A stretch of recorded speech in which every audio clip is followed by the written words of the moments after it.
G'day, well, oh, I've done it again, haven't I?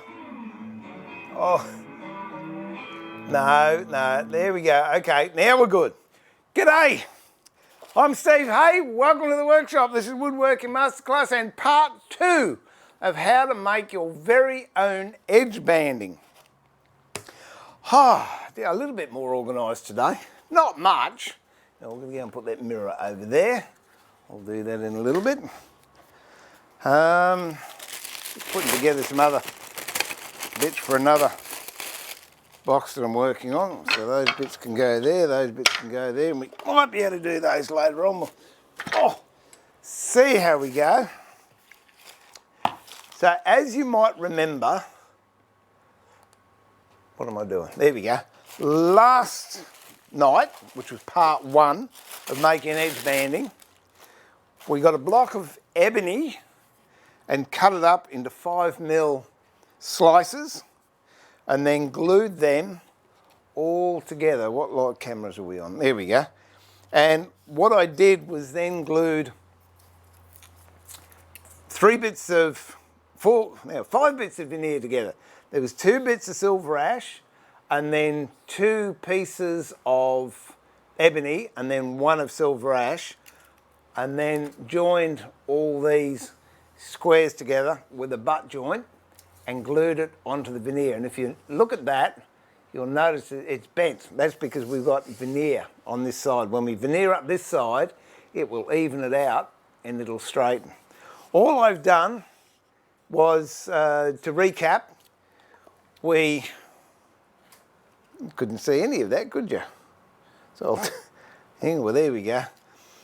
What we did was got 3 bits of veneer, no, 5 bits of veneer. 5 bits, yeah. 2 bits of silver ash, then 2 bits of ebony and 1 piece of silver ash. And the squares that we cut off, I flattened one side out on a sanding board at about, I think it's around 60 grit. And then butt joined all those squares together after gluing up all these veneers in one piece, and then put them in a press. And what I've just done off camera is put that through a drum sander so it's all nice and flat all the way along. You could, if you don't have a drum sander or access to a drum sander and you're confident, get a bit of 100 grit like this on a sanding block, but a hard face. Make sure there's a hard face there.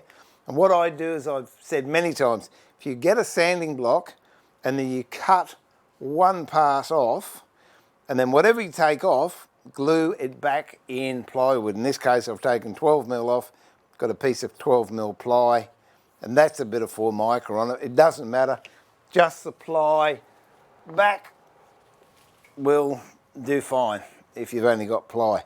And then we flatten this using that hard surface. The reason for that is if you're using a cork surface, you go over the edges, this hard edge will bite into the cork and round it over, which maybe isn't too bad, but if we can get away without doing it, the better. G'day Les, how are you, mate? Nice to have you in. I've rushed back, I've been in Brisbane all day. I rushed back because I promised I'd do this. And I'll also do a correction. Last night, when I was talking about French polishing, I don't know, my brain was fried. I said to get a 4-pound mix, there's 12 ounces to a gallon. I don't know. No, it's not. It's 1 pound, which of course is 16 ounces. 1 pound of shellac to a gallon of DAA will give you a 4-pound mix. So if you break that ratio down, you can divide it by 2. I think that's what I was trying to get to. It wasn't until I was editing it that I realised, oh, you boob. So if you divide 2 into 16, that gives you 8 ounces, and 2 into a gallon, which is 4 pints, that's 4 pints. So you can break it down again. 2 pints would be 4 ounces of shellac. 2 ounces of shellac into 1 pint will give you a 4-pound mix, and then you can break your ratios. After that, I was accurate with my ratios. So all I'm going to do, it doesn't really need it, but I'll just show you how you can use a sanding block to, move that, that's the next part, to just flatten out that, because what we're going to do is do exactly the same on this side with the veneers, and that'll give us a nice sandwich and a nice bit of edge banding. Oh dear. I'll just brush that off. I should save that dust, shouldn't I? I mean, that is quite a pretty pattern in itself. And it's good when you lay it out, if you lay it out with the pattern like that so you can see it, then you can tell all of those are in the right order. And then when you look at either this edge or this edge, you're going to get a repeatable pattern, which you can't see at the moment because it's all covered in glue.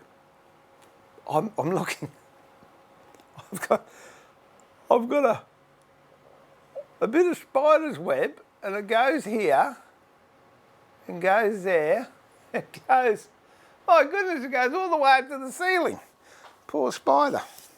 Okay, so what we've got to do is repeat what we did there with the veneer. Now, unfortunately, this has a pinhole in it. I'll get the right one in a minute. There you go. This has got a pinhole right there, so I'm going to cut that out, because if you've got the pinhole and you lie it down here, there's every chance when you put a bit of edge banding in, you're going to hit that pinhole, and it's going to be a bit of a waste. So, that's not another pinhole next to it, is it? No, it's a dead moth. That's all right. Okay, straight edge, sharp kniff wherever my knife's gone. Where's my knife gone? There it is, on my bench.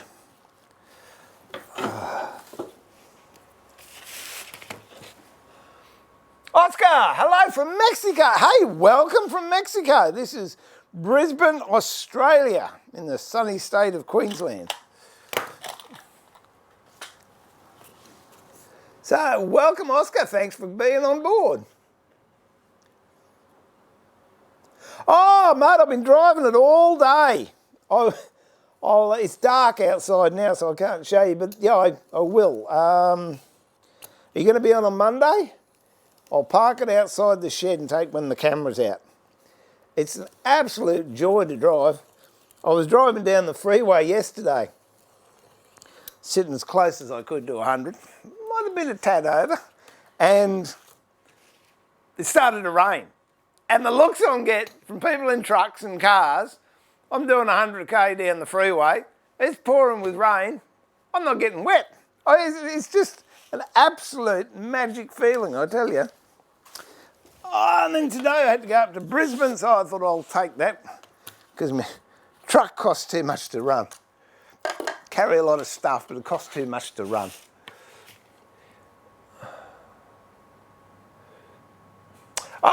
Oh, mate, 106. I bought mine with 106 on it. I've had mine for about 12 years now, I think, of which 5 years, if you recall it, just sat in the garage. It wasn't until I rode another car off earlier in the year that I realised I still had it. And I just love it. I let Theo drive it the other day. I still think he's grinning. What colour's yours? Mine's British Racing Green, limited edition.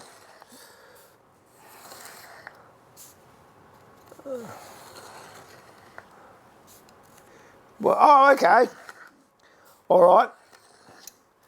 I most likely do a few streams next week. I think I was talking to Theo. He might come down. And then I've got, as I said last night, Christian from Best Abrasives and Japanese Tools Australia.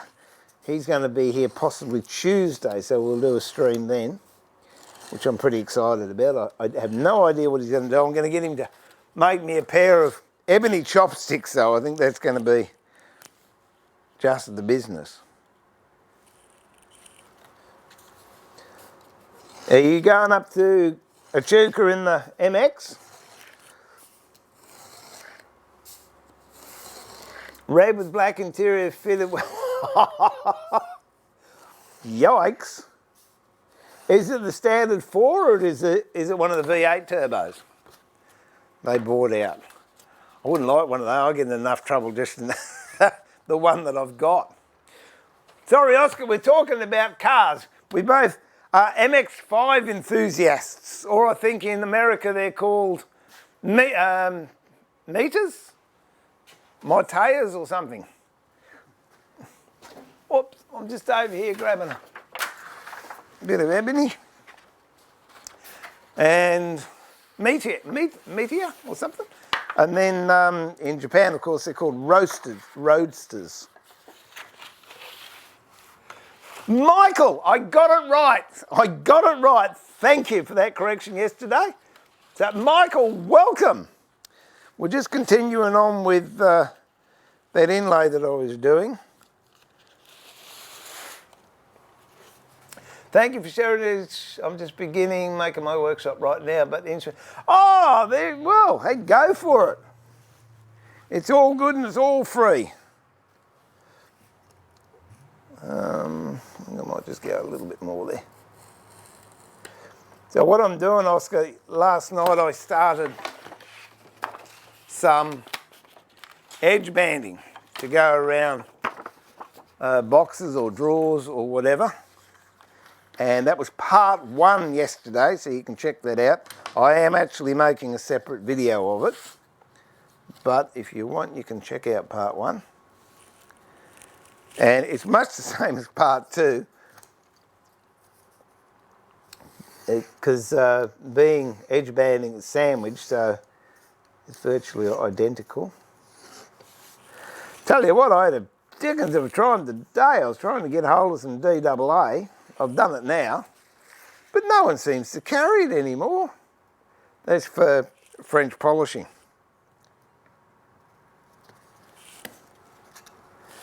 And I'll just mention again for those that missed it yesterday, I was up in La La Land, I said a 4-pound mix was 12 ounces of shellac to a gallon of DAA, but no, it was a pound of shellac to 1 gallon is what I meant to have said.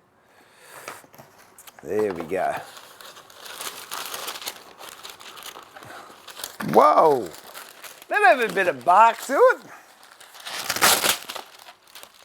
I know mine gets up and just, it's nice. Especially when there's only one person in it. I prefer going with the top down, but I do have a hard top with it. And, oh boy, you got the hard top on, does it corner. I thought the old Mini was good. Nothing compared to an MX-5 with a hard top. Okay. Let me just mark these. That looks like a 2H, that could be an HB. That's an HB.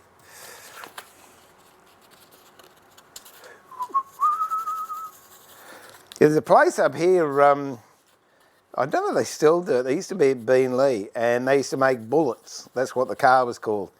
And basically it was an MX-5 stripped down with a V8 put into it. Obviously they cost slightly more, like about 3 times the price.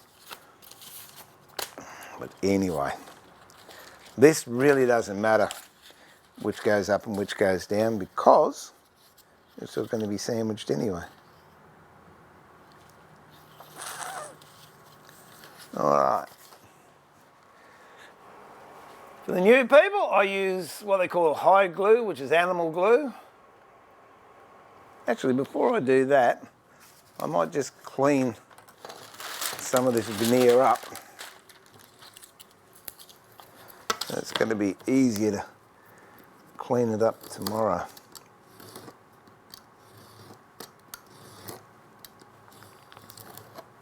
You could do this on the bandsaw, but with veneer I like cutting it with a knife for several reasons. One, if I'm using a bandsaw I can cut into the feature timber in the middle, and this being ebony I don't want to waste it.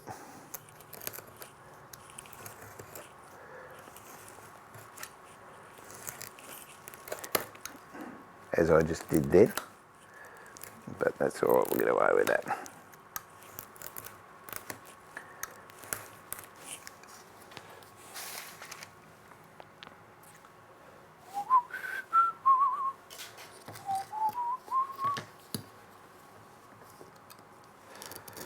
And what things do you want to be making, Oscar? Furniture, boxes, gifts, wood turning, machine work, handwork. There's so many different areas of woodworking.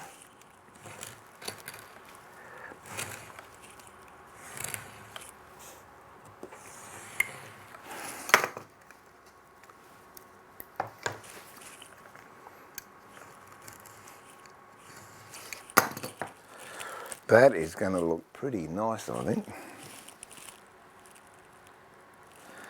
So I could have done with only one strip on the outside, but no, that's all right. I'll just have to make another one if I'm not happy with it. There you go, it's easy as that. We have the technology.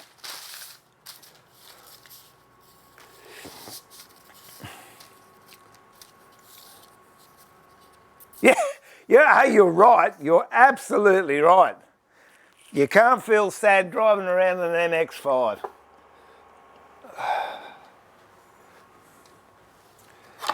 I get great ideas. If I'm stuck, if I'm in the shed and I'm stuck for something, I just drop the top down and go for a quick squirt somewhere and, oh, it's lovely.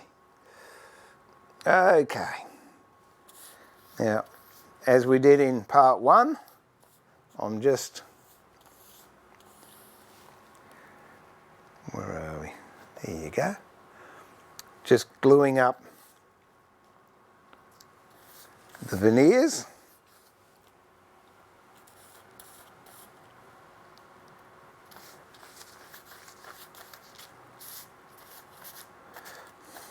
The hard part's been done.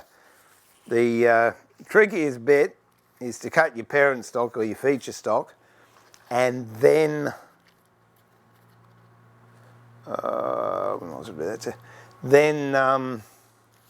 flattening it out. So if you've got a drum sander, use that. If not, just use a cork lock as I showed you a minute ago and get it flat, because it's imperative you get it flat so when this top layer of veneer goes on, there's no gaps, or else you don't get a nice even edge banding. So I've got 2 whites, and I decided I'd put 2 ebonies on because this ebony comes in at about 0.5, maybe 0.4 in some cases because it's so thin. And then I put a silver ash on top of that. So this, the pattern that you can see here, you don't see it in the edge banding. All you get is a black line. And that's all we're really looking for.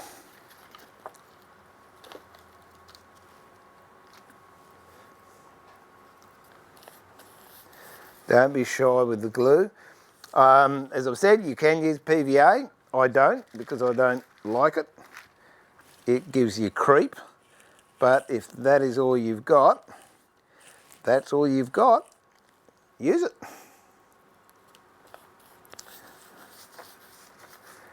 Now I'll be actually using this on a project on Monday. So now that's all glued up, all those veneers are glued. Now I glue those onto the feature stock here.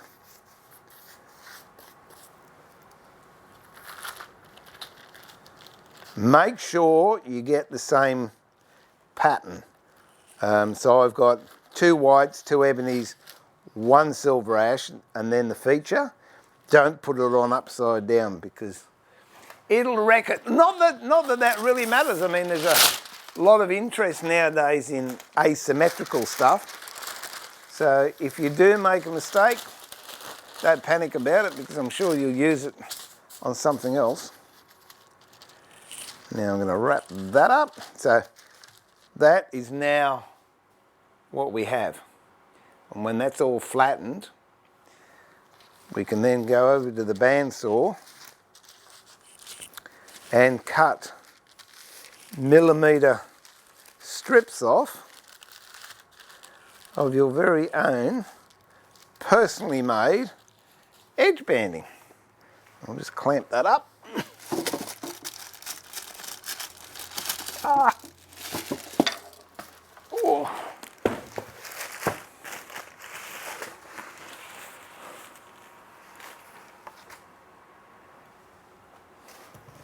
Oh, my arms are sore. Jeff, how are you, mate? My arms are sore. I've been filling sandbags. I filled them yesterday, I've been filling them today too. Still, it's all right. When the big rain comes, we will be prepared. Let me just put some clamps on here wherever I did put them when I took them off. Threw them on the floor. Wouldn't be like me to put them back, but it doesn't matter. It's all good. Okay, so what I'll do is put this in this vise here.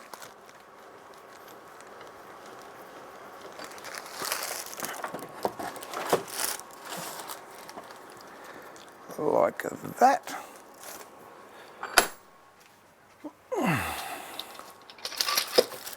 Like a clamp on here. Like that. And one up here I reckon should do us.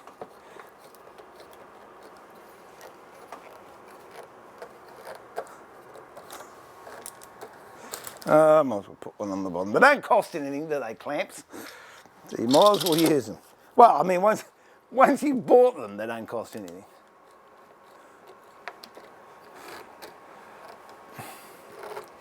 All right, and by tomorrow, that will be good. What I might do now too is, no, I'll do that tomorrow because where's the rest of that box? As I showed you yesterday, because these sides are uneven, where are we? Oh.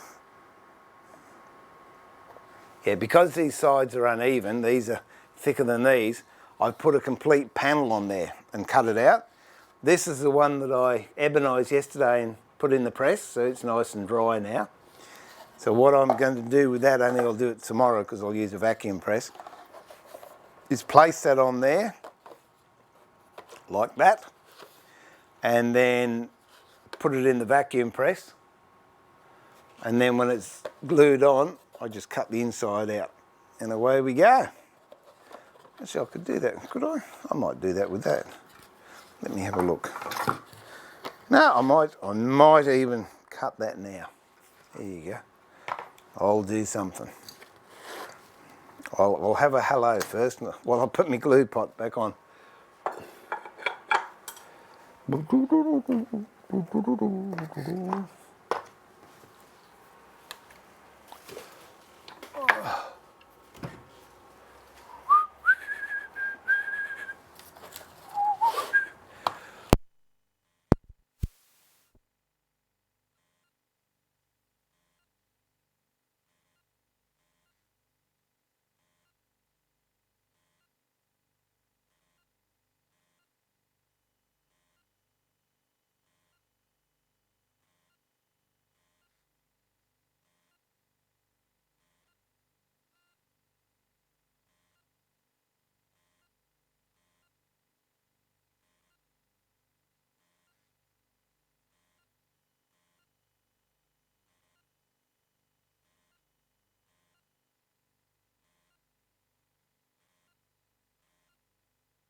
That better? We're pushing numbers now.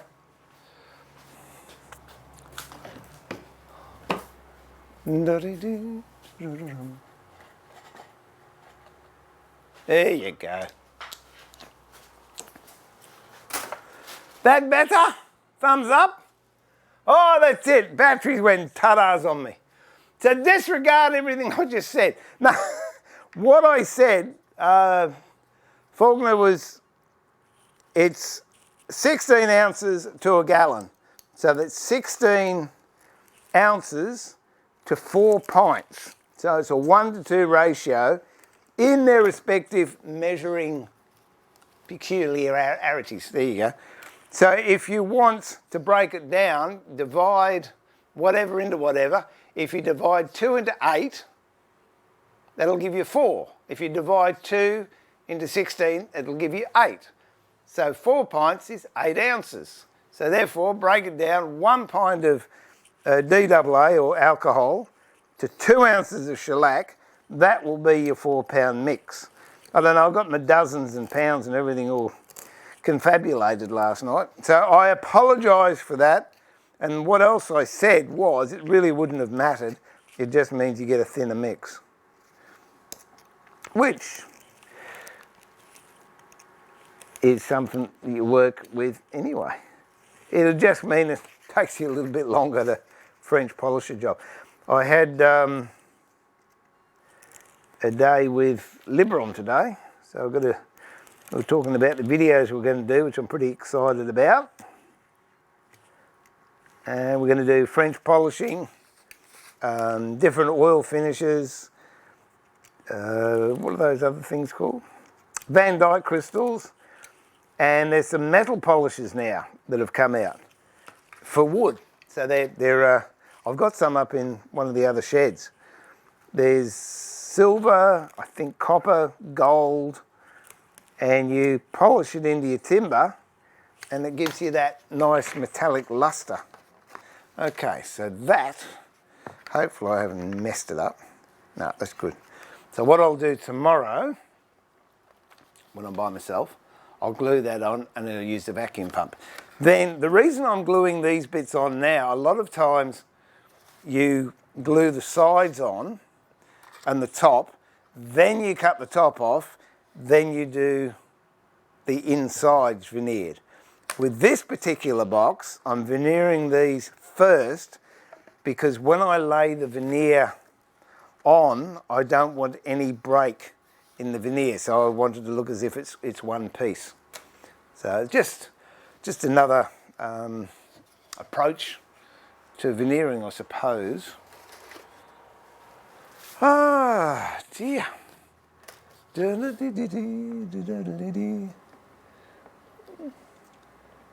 Can you hear project saying finish is? Finish is.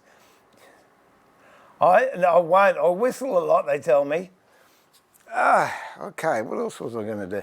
Oh, that was basically all I wanted to do, but I might just do a quick sawing job, which will give me a bit of a head start tomorrow morning. Oh, which will be nice. Actually, no. I might do a quick planing job. Let me have a look at these.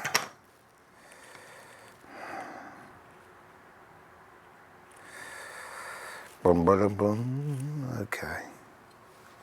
We'll see.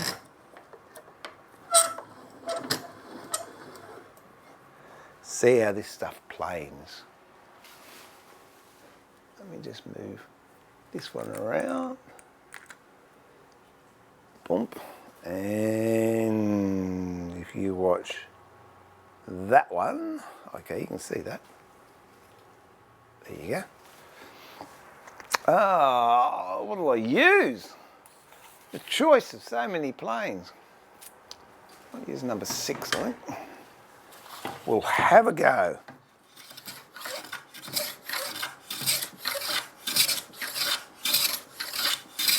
Oh, look at those shavings.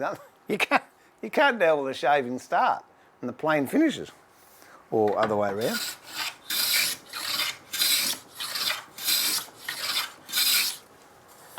Okie dokie.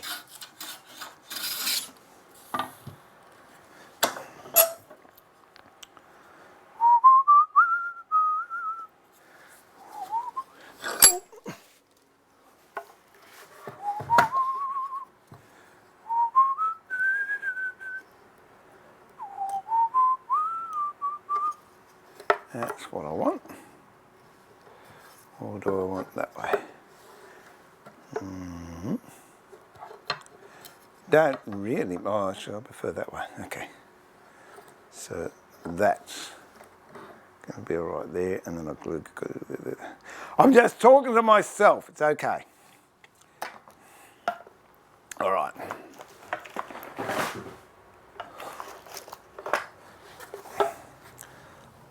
There we go.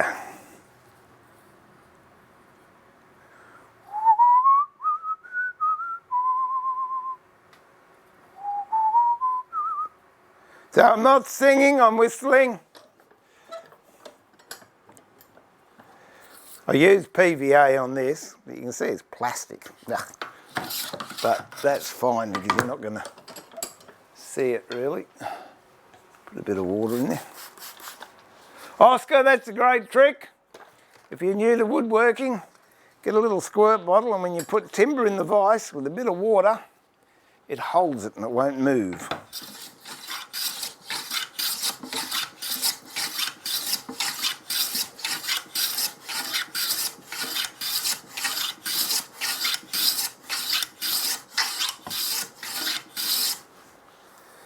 Nearly there.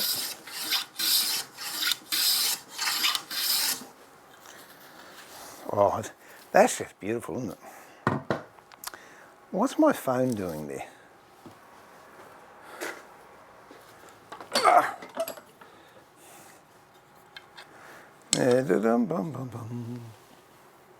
that's all right. Let's do these two little bits here. Hey, Black Loco, how you going? Long time no hear.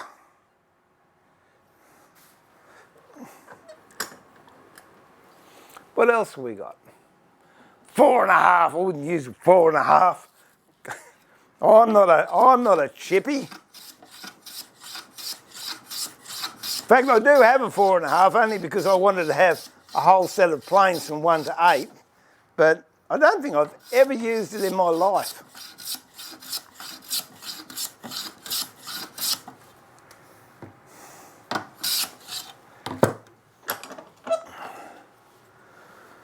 There we go, and this one here. Well, you missed me not having sound. I want to start using hide glue in some upcoming projects and want to know where to get your hide glue. Well, you can buy it from me. I get it, I buy 25 kilo bags of it. So I do resell. Hey, when you come up for a French polishing course, you can pick some up. There you go. I had all sorts of trouble today trying to get some DAA for French polishing. I finally got some, but oh, crikey, because it's a substance that you can make things out of, you've virtually got to go through a lie detector test and prove the reason you want it is a legitimate reason, and oh, for goodness sake. What sort of a world do we live in nowadays? It really gets me thinking sometimes. Okay. Yeah,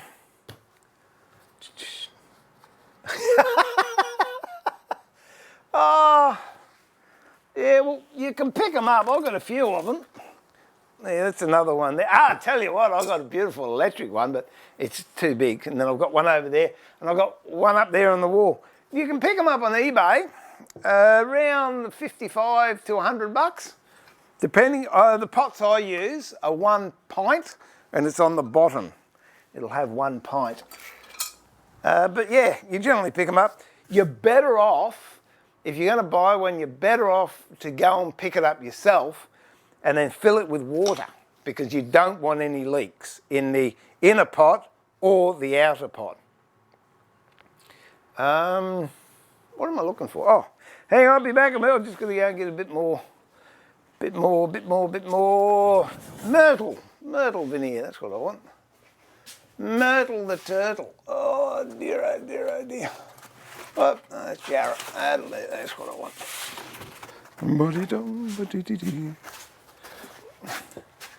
And I'm going to glue this on, and I can get this in tomorrow. You don't believe me, I know, Jeff, but I'm actually getting ahead. And that doesn't mean to say I'm getting a new head on my shoulders. It means I'm catching up with work. Where's the... Look at that, I put the ruler back on. I must have a disease today. Is he putting stuff back, unlike me?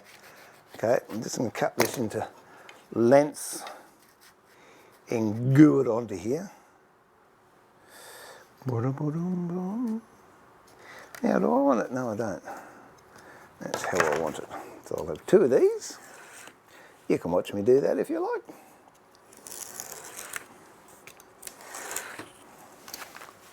One.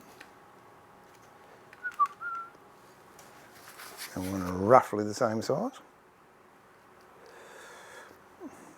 Tell you what, busy weekend this weekend in Queensland. We've got Mullaney Woodworking Show at Mullaney, obviously, on the weekend, and also Lost Trades Show out at Toowoomba, which I normally go to each year, but I go up there with Terry Gordon from H&T Gordon, and Terry's not going up this year. He's too busy. His daughter's going up, and so I'm not going up.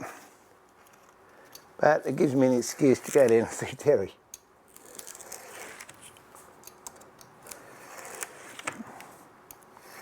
There we go. All right. I'll put that back. Oh, I was going to saw a box, wasn't I? See how easily I get sidetracked? That's a wonderful thing. When you've got a lot of jobs to do, it doesn't matter what you do, providing you're doing something. And if you're doing something, you are getting closer on a job.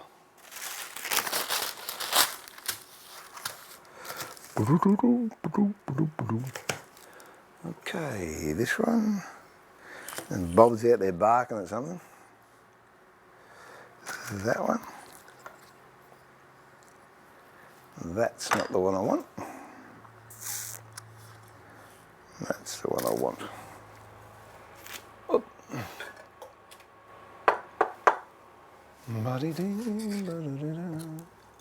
Oh, the music stand, yeah. No, I was talking to Theo about that today. We've decided we're going to finish it. We just haven't decided when. Theo's up in Mullaney this weekend. So if you do go up to Mullaney, say good day to Theo. I think he's promoting the Tormic, which, as you all know, I love and use, and it sits there.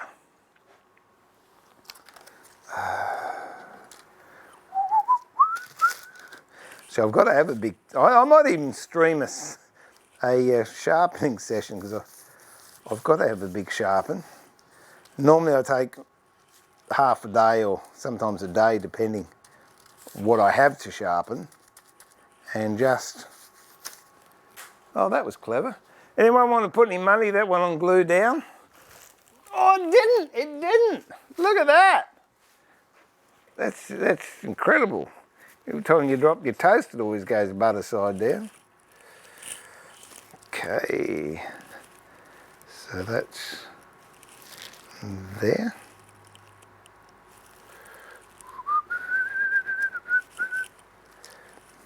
And this one can go there. You can watch me if you like. And go there. The reason I'm doing these is I want accent lines, very, very pale ones, but the whole box at this stage is ebony, but I'm thinking I might do something else to it down the track.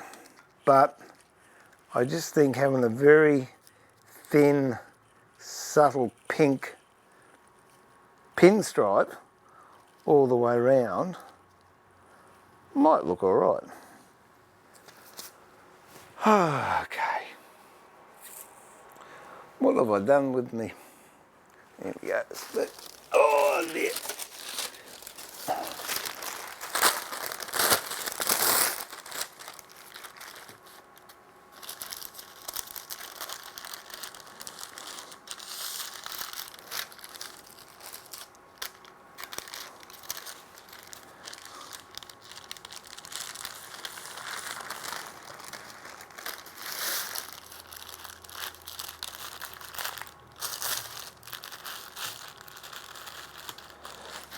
those in the vise.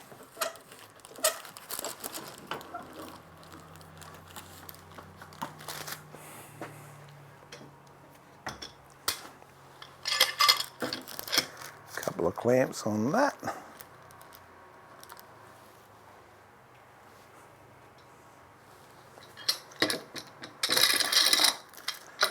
I might use a G clamp on that one, I think.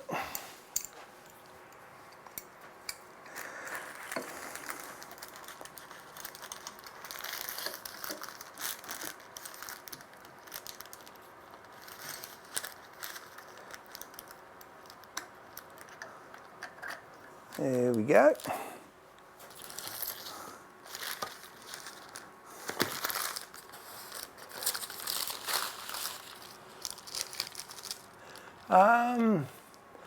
I remember you doing the chisel video a few months ago, but I missed out on the guy in Australia you recommended. What was his name?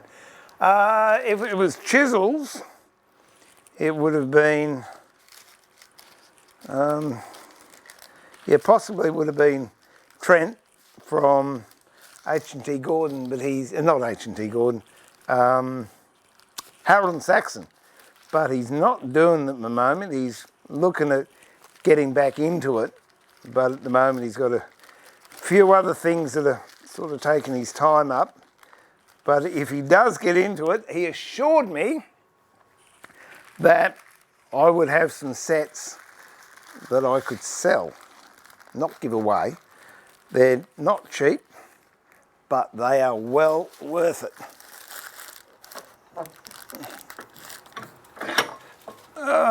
Yeah, I think around $140 to $160 a chisel for a, that's just a normal type chisel like that, but it's all hand done. And then when you get into the, if I can squeeze through there, created a bit of maze for myself. The parent chisels, they're about $350 each. But absolutely a joy to use. And then, yeah, Terry does the planes and the vices. And then, of course, Colin Clinton, he does these brilliant squares which are adjustable if they ever get out of square. And these equally magnificent marking gauges, that's ebony and brass. So I've been blessed with the friends that I have, I tell you. It's really an honour and a privilege to know them, to work with them. And more importantly, I like going out when we get timber together. Which I was, Terry asked me if I wanted to go out this month and go and get some, but I've got too many commitments here at home and I really can't afford the time to go out and take a week off, which is unfortunate because I would have loved to have done it. But I honestly think that after a week out in the scrub, throwing chainsaws around and driving, it'll take me 2 months to get over it. So, I'm getting too old for this. All right, I've looked at the time, football's on soon. So that was the main thing today, to show you how to finish that edge banding off. I won't promise a stream tomorrow. If I get one, I'll do it. If I don't, I won't. But definitely Monday, all things being equal, if there's no traumatic things like last Monday that was no good. If you've got any questions or you'd like me to do anything or you want to see something done, please just let me know. Drop me a message or an email, admin@woodworkingmasterclass.com.au. And if you like what you see, please, as usual, hit the subscribe button. If you'd like to be a part of the Woodworking Masterclass channel, which helps support me and pay for my habit. No, it really does help with production costs because these cameras and lights and everything else I have do not come cheap, but I really enjoy doing it. That's why I've put my money into it. But, you know, I'd really appreciate if there's any people out there that would like to help me along with a monthly subscription to the channel. That would be wonderful. Hit the join button. And of course, as I said before, we're building a knowledge bank on the channel. So if you're a member and you've got a question, ask me and I'll do my best to make a video to answer that question. Then we upload it so members have access to it, and gradually it's getting bigger and bigger with the resources that are coming in from questions from viewers, you know, like your good selves. So where are we up to? Just don't show how to, eh? Just don't show how to, oh, I'll show you to sharpen knife. I'll sharpen some knives when I have my torment day, Jeff. Don't worry about that. It's all good fun. I got my hands on some Braz rosewood planes from Terry, Brazilian, which are, oh mate, yeah, no, they're absolutely gorgeous. Most of mine are gidge, except for this Boyacker one, which, there you go, which has got special meaning, I guess, because that was one of the first trips I think I went out with Terry, and we knocked that tree down. So I've got the whole history, and I've done a documentary on the channel about how that plane's made.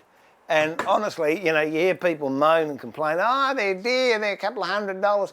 You got no idea what goes into making one of those planes, even getting your own timber. I mean, we're on the road for minimum 3 or 4 days. So you've got the road trip, you've got accommodation, you got chainsaw, you got petrol, you got a lot of labour goes into getting it, and then when you come back you've got to dry it and then cut it and do what Terry does to it. And yeah, that filming that, I think it was a day and a half. Now I don't know about you, but I wouldn't work for a day and a half for $200. But anyway, that's it. So if you do have any questions, let me know. Would like to get Brad set of chairs. Yeah, no, it's funny you should mention that. In a box around here somewhere I've got Brazilian rosewood handles. If I can just bear with me for a second. No, don't know where it is. But yeah, no, that's no problem. He's got Brazilian rosewood. I think he's actually got handles there. So if you like, I'll tell you what I'll do, Falk. The next time I'm talking to him, which most likely be next week sometime, I'll find out how much a set would be. So what do you want, a standard set of 6 or a standard set of 4? Let me know. Yeah, thanks, lads. I hope, well, if we don't get, on 2 Mondays, will you take it easy on the road, my friend? And look after your MX-5. That's it. Yeah, no, it is. Not only that, you're getting a piece of Terry, and he's a nice bloke, and he's worth his salt as well. All right, well, that's it. This is Steve pulling the shed door down and saying thanks very much for watching. I will put that into one video, which I'll upload, so you won't have to go through me rambling on. You can just see how to make the edge banding. There are different sorts, and down the track I'll be doing different sorts with you. You can do herringbone, you can do veneer, you can do offset, diagonal. There's all sorts of bits and pieces. And it's all good fun. Russ won the lotto. Well, there you go. A set of 6. All right. I'll, when I'm talking to a mate, I'll ask him. So that'll be, what'll it be? 1/4, 3/8, 1/2 inch, 5/8, 3/4 inch. There you go. Yep, that's generally it. All right, well, that's it. This is Steve pulling the shed door down. Once more saying thanks for the mods that popped in. Thanks for the people that are just watching. Thanks for everyone that was in the chat room. Thanks for everyone that have joined up and become members, and thanks for all those that have subscribed. And I will be at my usual time on Monday, which in Australia is 9 o'clock, or as Jeff will tell you, 9 o'clock-ish on Monday. And I'll see you then. We'll have some more woodworking. But until then, remember to keep it sharp, and more importantly, keep it safe. Look after yourself. Be kind to each other, and I look forward to having you in the workshop, at the bench, very, very soon. So all I can say is go Broncos tonight over the Rabbitohs, and look after yourself. God bless. Catch you later. Bye for now.